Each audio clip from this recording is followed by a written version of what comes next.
అరవింద్ చిన్న ఊర్లో పుట్టిన సామాన్య కుర్రాడు. చదువు మీద అంతగా ఆసక్తి లేకపోయినా, అతని తల్లి మాత్రం, మన బిడ్డ చదివి పెద్దవాడవాలి అనే ఆశతో రోజూ పొట్టకూడు పడ్డా చదివించింది. అరవింద్ ఇంటర్మీడియట్లో ఫెయిలయ్యాడు. పరిసరాలవాళ్ళు, బంధువులు ఇలా కామెంట్లు చేశారు. ఇతనితో ఏమీ రావదు, పోయే పోయే బతుకు అని. కాని అతని తల్లి మాత్రం ఒక్క మాటే చెప్పింది.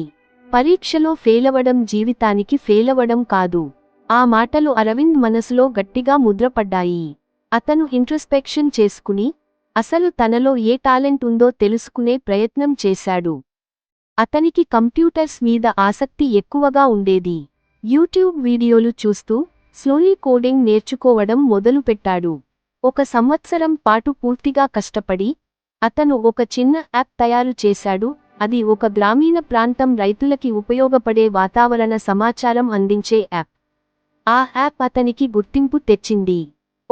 దానిని ఫండింగ్ వారు చేయగా, అతను అదే యాప్ ఆధారంగా స్టార్ట్ ప్రారంభించాడు. ఇప్పుడు ఆ యాప్ 5 లక్షల మందికి పైగా వాడుతున్నారు. అరవింద్ని ఎన్నో మీడియా సంస్థలు, స్ఫూర్తిదాయక యువకుడు గా ప్రశంసించాయి.